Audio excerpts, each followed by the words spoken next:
자, 적용 말씀을 한번 보겠습니다. 1번입니다. 내가 속으로 세상에서, 이건 지금 교회가 아니고 세상에서 없어지기를 바라는 사람이 있습니까? 다 있으시죠? 히틀러가 한참 날칠 때 히틀러가 없어지기를 바라는 사람이 얼마나 많았을까요? 그 중에 기독교인이 몇 명이나 있었을까요? 아마 많은 기독교인들도 히틀러가 없어지기를 바랐을 겁니다. 그래서 우리가 지금 찬양하는 그 선한 능력으로 그 작사하신 보네퍼 목사님도 히틀러를 죽이려고 그랬었잖아요. 굉장히 그 보네퍼가 굉장히 유명한 말을 했죠. 미친 사람이 자동차를 운전하고 가면은 미친 사람이 치여서 다친 사람이나 세상을 떠난 사람의 장례식만 하는 것이 목사냐?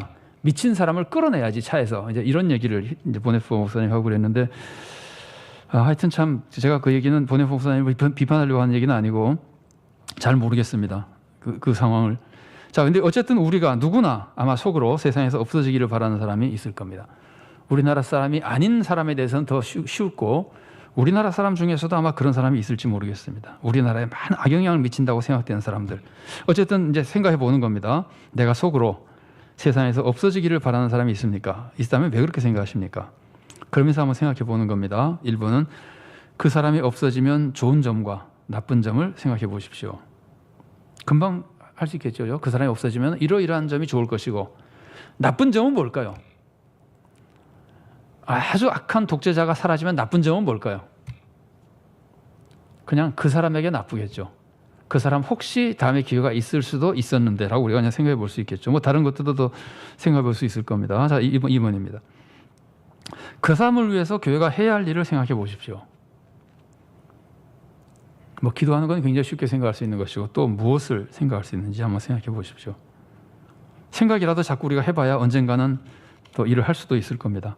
번거로 3번입니다. 하나님은 그 사람을 어떻게 하실 것 같습니까?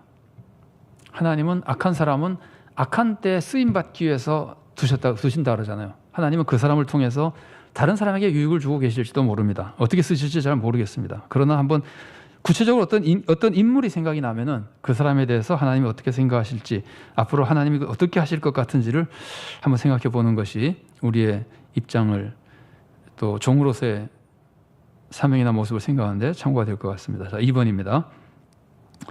내 판단으로 가라지를 뽑다가 알곡을 뽑을 위험이 있는지 생각해 보십시오. 그러니까 내가 잘못 판단하는 경우, 잘못 판단한다고 하는 것은, 우리는 사실은 잘못 판단할 위험성이 굉장히 많은 것이, 하나님은 뭘 보시죠? 우리는 뭘 보죠? 우리는 도대체 마음을 안 보고 판단할 수밖에 없어요. 안 보이니까, 마음을 알 수가 없으니까. 그래서 우리는 항상 잘못 판단할 위험성을 엄청나게 많이 안고서 살아가는 겁니다.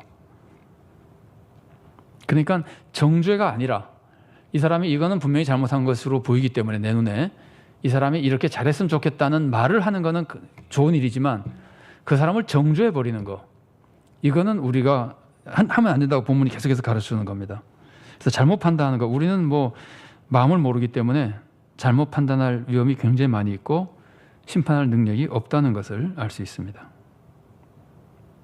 번거로 2번입니다.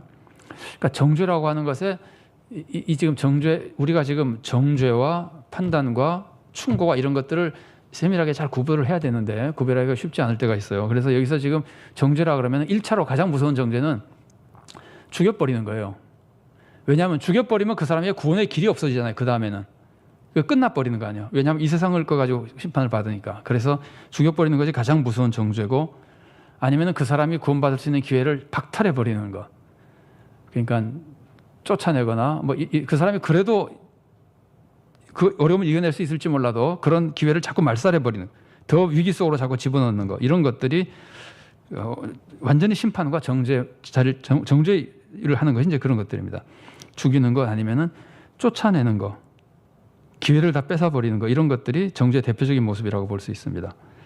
자, 그럼 계속해서 좀 더 보겠습니다. 내가 잘못 판단하는 경우고, 그다음에 두 번째는, 이건 우리가 더더욱 모르는 거예요. 이 사람이 나중에 알곡으로 변할 것인가 안 변할 것인가, 그리고 이 사람이 언제 알곡으로 변할 것인가. 그러니까 그 시기를 모르는 상황에서 우리가 내 감정대로 판단하면은 거의 틀림없이 실수하는 거죠. 실수하게 되는 겁니다. 그러니까 듣기 좋게 하니까 실수지, 하나님 입장에서 보면은 아까 제가 소개해드린 대로 월권이고 반역이 되는 겁니다. 하나님이 지금 기다리고 계시는데 이제 이런 마음을 우리가 알아야 되는 거거든요. 자, 3번 보겠습니다. 그래서 심판의 시기는 종말에만 있는 겁니다. 3번입니다. 좀 다른 각도에서 내가 억울하게 정죄당한 경험이 있습니까? 여러분, 억울한 일 당하지 않은 분은 아마 안 계시죠? 억울한 일은 다 당해보셨을 거예요. 그러면 그게 이제 억울하게 정죄당한 거거든요. 그때 어떤 생각이 들었습니까? 내가 지금 다른 사람을 비방하거나 조언하는 게 아니라 비방하거나 막 정죄하고 그런다면은 혹시 그 사람이 억울할 수도 있겠다. 이런 것을 한번 생각해 보자는 뜻입니다. 자, 4번이 무서운 건데 제가 그냥 읽어보겠습니다. 종들이 가라지를 뽑는 것과 같은 일이 우리 교회에서 일어난 적이 있는지 생각해 보십시오. 만일 그런 일이 있었다면 우리가 교회에서 신앙생활하는 연수가 다 다르니까 그런 일이 있을 때 계신 분도 있고 또 없을 때 계신 분도 있고 또 그런 일이 뭐 있었는지 없었는지 아마 우리 교회는 우리가 평양산정교회에서 좀 압니다마는 그런 일이 있었을 것 같은데 어쨌든 상황이 다 다르니까 사람마다 만일 내가 있을 때 그런 일이 있었다면 나는 어떻게 했습니까? 혹은 그런 상황에서 내가 알고 있는 상황에서 하나님의 뜻은 무엇이었을지를 지금 생각해 보십시오. 자, 그 다음에 그런 일이 내가 경험했든 안 했든 우리가 지금까지 배운 상황에서 그런 일이 만일 우리가 섬기는 교회에서 일어난다면은 우리는 어떻게 해야 될 것인가?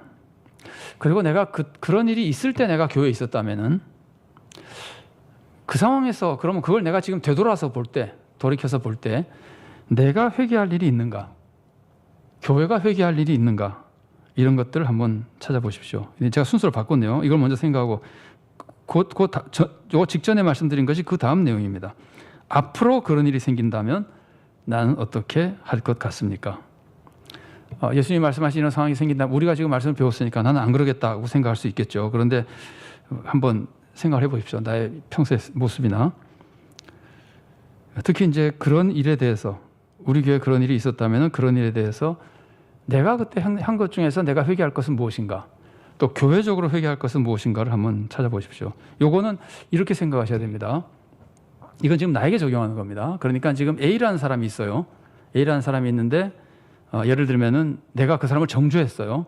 아니면 나는 정죄하는데 교회가 막 정죄했어요. 그러면 교회가 회개할 일은 무엇인지 내가 정죄했으면 내가 회개할 일은 무엇인지를 생각해 보는데 이때 기억해야 될 것은 이 사람이 정죄를 받았다면 실수했을 수 있습니다. 이 사람이 잘못해서 정죄를 받았을 수 있습니다. 그럼 우리가 해야 될 건 두 가지입니다. 잘못해서 정죄받은 사람에 대해서 우리가 해야 될 건 두 가지인데 하나는 잘못한 그 사람을 용서하고 받아들인 걸 해야 되고 또 하나는 내가 그 사람에게 하는 것에 대해서 내가 회개하는 것이 있는 겁니다.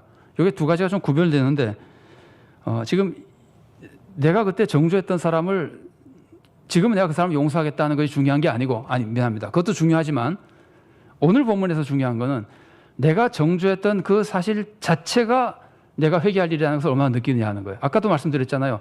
정죄하는 사람의 마음이 악한 마음이에요. 지금 종들이 가라지를 막 뽑으려고 그러는 것이 악한 마음입니까? 동기가 악합니까? 밭을 망치려고 그러는 겁니까? 아니면 알곡을 해치려고 그러는 겁니까? 주인을 해치려고 그러는 겁니까? 이 종들의 마음은 악한 마음이 아니잖아요. 그럼에도 불구하고 실제로는 더 해쳤을 수도 있다는 것을 깨달을 때 이거는 나는 그때 정말 정의로웠고 나쁜 마음이 없었고 내가 다 옳았습니다라고 생각해도 사실은 회개할 일이라는 말이에요. 그러니까 그 사람 용서하는 거는 별개의 문제고 내가 회개하는 건 또 별개의 문제입니다. 이게 지금 뭐 누구나 아마 이런 일이 있었을 굉장히 무서운 얘기고 예수님께서 이 말씀을 얼마나 사실은 두려운 말씀으로 우리들에게 주셨는가 하는 걸 우리가 잊지 않고 기억해야 될 필요가 있습니다. 제가 지난번에 지난주간 했죠. 예수님의 가족 얘기할 때 그 본문이 성경에 기록될 때까지는 그런 사건이 자꾸 일어나니까 기록됐다 그랬잖아요. 그러니까 이런 사건도 교회 내에서나 교회가 세상을 정죄하거나 이런 사건들이 성도들이 자꾸 실수를 하니까 예수님의 이 말씀이 교회에서 자꾸 선포되고 이제 성경에 기록되고 이러는 거거든요. 그러니까 교회가 세상을 정죄하는 것이 뭐 박해를 많이 받았을 때는 얼마나 심했겠어요. 지금 우리는 교회가 별로 박해를 받지 않아도 막 남을 세상을 정죄하고 그러는데 그 박해 받을 때 세상을 정죄하는 교회의 모습, 또 교회 안에서 성도들이 서로 정죄하는 이런 모습, 그때 교회 안에서의 갈등이라고 하는 것은 우리가 평양산정교회 여러분 되게 아시지만 그 해방이 된 후에 주기철 목사님을 면직하고 신사참배에 참여하고 이런 노회에 들어갈 것이냐 말 것이냐 하는 것이 굉장히 큰 갈등이었잖아요. 그런데 이전에 초대교회는 유대인과 이방인의 갈등이 교회 안에 그냥 남아 있었으니까 우리가 생각하는 것보다 훨씬 더 큰 갈등입니다. 근데 그런 갈등 속에서 그 다음에 예를 들면은 예수님의 제자들 입장에서 볼 때는 지금 예수 믿겠다고 온 저 인간이 예수님 십자가에 못 박으려던 인간이란 말이에요. 주기철 목사님 건하고는 비교가 안 되는 사건이에요, 이거는요. 그런 갈등 속에 교회가 있으니까 아마 이런 설교를 굉장히 많이 했을 것 같고, 그래서 왜냐하면 그 사람들이 돌아온 그 사람들이 뭐 바울만 해도 벌써 교회를 박해했던 사람인데 그런 사람들이 돌아왔을 때 우리가 어떻게 하는 것이 하나님의 뜻이고 이런 것들을 알리기 위해서 아마 이 말씀도 역시 많이 선포됐었다가 성경에 기록됐을 것이고, 오늘 우리는 그것과 좀 다른 각도지만 여전히 큰 심각한 문제로 계속해서 교회에 남아있는 문제란 말이죠. 우리 성도님들은 좀 덜 아시는 편이지만 예를 들면 장로님처럼 노예에 막 참석하거나 이래서 다른 교회 상황을 알고 이러면은 교회마다 이런 문제가 얼마나 심각한지를 어느 정도 아십니다. 그래서 이거는 지금 오늘날도 교회에 굉장히 심각한 문제고 사실 우리도 남의 문제라고 생각할 수 없는 심각한 문제거든요. 그래서 제가 뭐 특별한 의도를 가지고 이 말씀을 나눈 건 아니지만 이게 지금 짜여져 있는 52주 프로그램 중에 나와 있는데 하필 오늘 우리가 이 말씀을 나눴는데 그냥 개인적으로 좀 특이하게 느껴지는 것이요. 오늘 아침 새벽 기도에도 이런 말씀 나눴어요. 예후에 그러니까 오버된 선한 열정으로 시작했는데 과격하게 돼가지고 예후도 결국은 막 휘졌다가 선한 사람도 많이 죽이고 실수한 거거든요. 근데 갈라디아서도 우리가 수요일 날 한 달에 한 번 정도씩 이렇게 쭉 해나오다가 이번 수요일 날 말씀 나오는 거예요. 성령님의 열매 중에 절제를 하게 되거든요. 그러니까 똑같은 주제가 연거푸 우리가 주일 낮 예배는 전혀 다르게 어린이 주일 말씀을 나누지만 그래서 참 하나님께서 우리들에게 이 문제를 많이 생각하도록 하시는 것이 아닌가 하는 생각이 그냥 개인적으로 들기도 하고 그렇습니다. 어쨌든 뭐 중요한 건 연거푸되든 한 번만 듣던 하나님의 말씀 속에서 하나님의 뜻을 알고 하나님의 마음을 깨닫고 우리가 또 하나님이 기뻐하시는 성도가 되고 하나님 기뻐하시는 교회를 이루는 것인데 오늘 굉장히 어려운 말씀이지만 가라지 비유를 통해서 우리가 주인의 마음, 주님의 마음, 주님의 지혜, 주님의 방법 이런 것들을 잘 알아서 이 세상에서 정말 주님이 기뻐하시는 종이 되고 주님이 기뻐하시는 교회를 이루고 세상에도 구원의 역사를 이루어가는 복된 성도가 또 복된 교회가 될 수 있기를 바랍니다.